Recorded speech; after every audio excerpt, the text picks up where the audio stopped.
Hey, Yu-Gi Tubers, this is Red Faction Yu-Gi-Oh! Bringing you guys part 2 of Dawn of the Boxers. This episode is more along the lines of side deck help, slash, I guess kind of a locals analysis. I might be doing these once a week or every other week, as often as we go to locals, and just kind of break down how things went at the locals, what all's there, how to side against that stuff, things like that.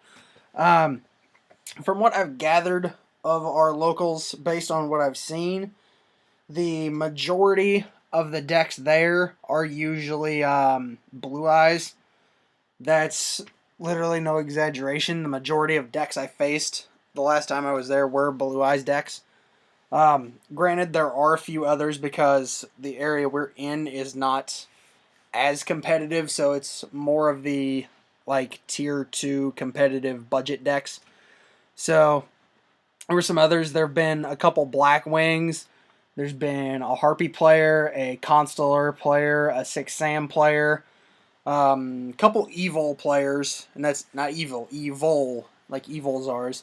One of them used the blaster engine destruction thing, whatever that's referred to as. The other one only had one blaster at the time, so it didn't work out too well. There's one Gladiator Beast, one Ghostrick. Since Ghostricks are so cheap to build, there might be more there now. I'm not for sure. And one Dark World player. Um, Basically, I've picked the biggest, most troublesome decks out of this and just went over how to side for it with the boxers that I have. We'll start off with Harpies. I had a few ideas that I had run through earlier today. I spent a good probably hour, 2 hours looking all these up, trying to figure out the cards to side against them. Four cards that are good to side against Harpies are Forbidden Chalice, which, for those of you that may not know what that does, that increases a monster's attack by 400 points, but it negates its effect for the rest of the turn. So, basically, how you might ask how you'd use that against Harpies. You would probably bounce or hit that when they summon, I don't know, Harpy Dancer or what's that thing's name? Harpy Channeler. Channeler probably being the optimal target because they'll go off of Channeler into Harpy's Pet Dragon, and either off of that and actually summon a Tempest, or just go from that into Dracosac, Big Eye, whatever it is they have. So that's kind of in the way there. So Chalice will stop those effects from going off before they even get started. The Flying Sea, I think, is probably one of the better ones because when they try to Xyz summon into Dracosac, Big Eye, whatever, you summon that to their side of the field and they can't Xyz summon anymore. So, no Dracosac, no Big Eye, no Phantasmal Dragon. Basically, that's going to slow them down a little bit because I don't think I have Flying Sea right here, but I don't think they can do anything about this. I take that back. Yes, they can. So if they have something to knock this off the field, it's going to be fairly easy for them. But if they don't, then they're going to have some problems getting rid of that, and it's going to take them a while to play around it. More than likely, they will probably go into either their main phase 2 or their next turn, and will tribute something like another Dragon, Tempest, or Harpy's Pet Dragon, whatever, to get around that. But either way, you stop them from Xyz summoning for a turn and abusing a Big Eye or Dracosac effect. So, works out for you. And probably, I think the best one is Poisonous Winds. This is a continuous spell that stops the special summon of all wind monsters, and any that make their way onto the field lose 500 attack points. So, if you manage to knock out their field spell, which automatically pops a spell or trap whenever a Harpy is summoned, this thing is very handy because without that field spell, they lose some of their popping ability. And then even if they do manage to summon a Harpy monster outside of that, this thing will knock them down by 500 points. And I think Cyber Harpy Lady has the strongest at 18. No, Harpy Queen at 19. That's going to knock her down to 1400. And as we all know, 1400 is a very easy number to plow over anymore. So, what do you guys think about Harpies? It's probably between Max C and Poisonous Winds at this point. I'm not for sure what I'm going to add for that yet. For Black Wings, it was a little harder, but a little not harder. Basically, the best way to stop that deck, as I've noticed it before as well because I run Black Wings, is stop the initial normal summon and pretty much everything falls apart. Because most of the Black Wings, you're not going to normal summon Albora if you have it. You're going to normal summon Shura, Sirocco, any of the bigger attack point Black Wings you have if you have the chance. And you're going to do that to search off Whirlwind and add something else. So if you stop that initial normal summon, the Bora special summons, the Blizzard special summoning from the graveyard, any of it, they just cannot get anything going that turn, so you stop them. So there's multiple means for that. Bottomless can do it, just Trap Hole can do it. Just depends. Deep Dark Trap Hole was actually recommended by my brother, because if you can't stop that initial normal summon, you can about guarantee they're going to go into a Synchro, being the Synchro heavy deck that they are. So if you can't take it out, just banish the Synchro monster as soon as it comes out. So they basically got rid of 2 to 3 monsters to Synchro summon, and you just banish it as soon as it comes out. So there's not too much they can do about it, so you stop what they just did right there. Royal Decree to stop their trap removal. Black Wings run a lot of their defense in their traps, and one of those best ones being Icarus Attack, because that will not only save them stuff, but that will cost you back row or monsters as well. So running Decree will stop them from doing that, and also it makes Decree an MST target. So instead of them MSTing that Mirror Force you need to keep on the field or something, MST gets drawn towards their Decree, or your Decree. Sorry guys, I'm kind of tired. It's like 10:45 at night. I'm getting sleepy. The MST will get drawn towards that, so you have free reign with your whatever it is you have. And Magic Cylinder, which was also recommended by my brother, because if you can't beat the Synchro monster from coming on the field, then just burn them when they try to attack with it. You know, if they summon out freaking Armor Master or something and try to hit you, just Magic Cylinder it. That's instant 2,500 damage or whatever, depending on what they attack with. So that's just going to hurt them for trying to attack you.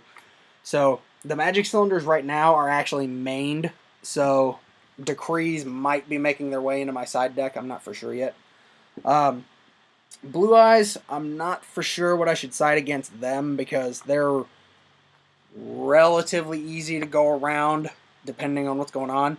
Lead Yoke himself is going to be a big factor in that, because Lead Yoke can stop that, or stop his destruction, as well as become powerful enough to beat down a Blue Eyes. So it just depends on what goes on there. And if that doesn't work, I've got Infected Male as a possible side, so I can just go around the Blue Eyes and deal direct life point damage. Constellars, we have... Gotta turn my book sideways. Again, my main side for Constellars is Heroic Champion Gandiva, which is maybe not the same way that I'm going to side against Black Wings, because it stops a level 4 or lower monster from being special summoned. Not entirely for sure how well that's going to work against Constellars, because a lot of their stuff is based on normal summons. So that may or may not get changed. I'm not for sure yet. The other is Light Imprisoning Mirror, because that will stop them as soon as they get out, meaning their summoning effect can't activate. Not to mention there's the Breakthrough Skills if I have them, Fiendish Chains if I don't, and the Effect Veilers. So as confirmed by my brother who's a Consular player, when you normal summon Pollux, if you stop it stop the effect as soon as it hits the field, they can't normal summon anything off of it. So that will shut them down right there. That might be the one making its way in, because the only other option is really Skill Drain, and I only have one Skill Drain, and I don't want to try to tough it out with only one of those. Glad Beasts, also a little harder because that deck is so old, and I don't have too much experience against it. Basically, same thing as Harpies or Black Wings. If you stop either the normal summon or the special summon of its new monster because they tag out, you basically stop them from doing anything. So Mirror of Oaths is a good card, but I'm probably not going to run it in this because it's not continuous. If it was continuous, I'd probably take it. But the Veilers, Breakthroughs, and Torrentials just might be enough for it because they can stop it. Dark Worlds, dear God, this side list is long. Consecrated Light is one option because that just stops them from summoning a dark monster altogether. Shadow Imprisoning Mirror will stop like every last bit of their effects. Any Dark Worlds that get discarded that I know of can't activate their effects when they hit the graveyard. They can't activate anything if they hit the field. So basically you've shut that deck down altogether with it. Prohibition will probably get used in tandem with that because Prohibition will get used to stop MST or any of the other things that could take out Shadow Imprisoning Mirror. So that would probably be a fun turn 1 move to come up with. Call MST and then activate Shadow Imprisoning when their turn starts. So you more or less just shut that whole deck down. And Soul Drain, I was going to run it, but I'm not now because it's limited to 1, and I forgot about that. But that would stop all grave effects, which Shadow Imprisoning Mirror does the same thing, and it doesn't have a limitation. So I'll probably take it. Finally, for Ghostrix, it's probably about the same.